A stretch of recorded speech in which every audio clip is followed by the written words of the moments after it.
My colleague, the volcanologist Ármann Höskuldsson, believes that the tension under the Grindavík will take 10 years to be relieved and mapped after that to know the amount and the degree and the location of all the damages and sinkholes and cracks to be recorded for the safety and starting the life again. Eruption and volcanism is part of the process, although it will affect the bedrock, the basaltic, the structure that is related to geology there, and they are going on fast and furious, and there is no sign of it subsiding any sooner. Magma rises, as we know, the mid-oceanic ridge is extending. Magma rises, reaches the surface, erupts. This will create cracks in the ground, weaknesses in the rock. Bedrock, of course, reacts to that, it splits. We try to fill them up, but man-made structures doesn't react the same way that the natural rock behaves. Natural rocks can be welded together or joined together, eventually, subsiding in a way that settles. But the man-made structure may hide those cavities. If we fill them up on top, they will not collapse immediately. They will keep a surface which looks normal, and then over time, as the erosion, as the dissolution of the material, sand and the concrete happens, we will end up with numerous cracks, sinkholes, subsidence that we don't have any evidence for them until they happen. And when they happen, that is the damage done. So for this to actually be correctly mapped and the town be safely built again, we have to wait this natural process, this cycle of 10 years, take over, and then after that, we can think about the rebuilding it. Bedrock and volcanic rock have to settle. Then after that, we can actually start to build over them again with our man-made material.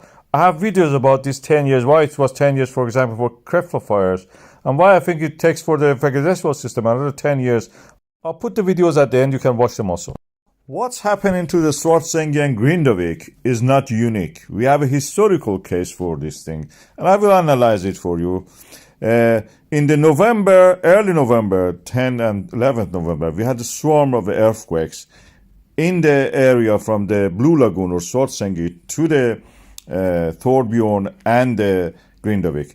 We had a rock fall, rocks from the cliffs falling down, and the cracks appearing in the ground that we can see now. The result of the magma pushing under the rocks and lifting the land was this rock falls. We had the evidence for it by the GPS data. Interferometry also showed us that the magma is accumulated under this area and is evolving, is gradually rising the ground. We had the extension also due to the mid-Atlantic ridge being opened. The result of it was a fall in the Grindavik to the Blue Lagoon area and rise on both sides of it. It's practically a rift valley forming there. This rift valley has now gradually subsiding in the way of activity, but we have parallels to this in the Krafla volcano in the north of Iceland, in the similar setting when we had uplift and downfall, between each eruption. Magma needs to accumulate between the big events that they don't reach the ground. We have a smaller event that gradually build up magma under the crust, and then this erupts eventually. We had 9 eruption events and 15 uplifts during the Krafla fires. This was famous from 1975 to 1984, and this is all related to this activity by the pulling of the earth crust, stretching it, rising the magma because of the cavity created. Magma rises, depressurizes, the gas bubbles forms, creates pressure, and eventually reach the surface. We are just at the beginning of this in the Grindavík and the Svartsengi Blue Lagoon area. A lot of things have yet to happen. This is just the first stage of it. It may happen tomorrow, it may happen in several months from now, but this will eventually happen. This is the event that we have seen in Krefla is going to happen here again, it seems. When the mid-Atlantic reaches the Iceland, it has created several peninsulas. One of them is the Reykjanes Peninsula, created by the volcanic system that you see the names of them here. They are tectonically similar to the bottom edge shear structures that we see in the rocks.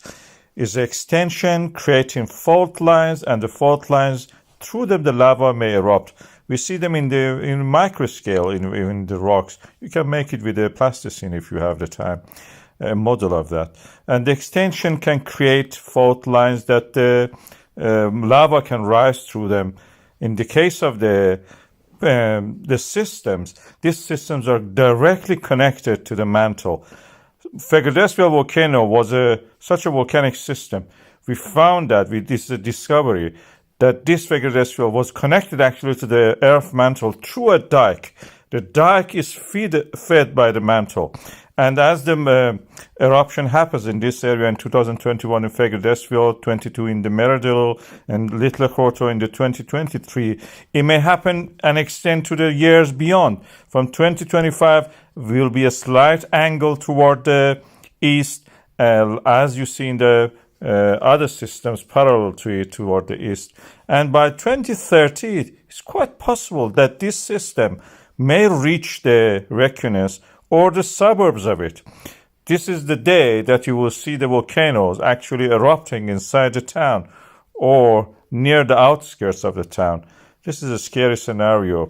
And this is one of the several scenarios that may happen. This volcanic system may not reach as far as the Reykjavik, but in this model that I presented, if it reaches there, that will be just outskirts of the town.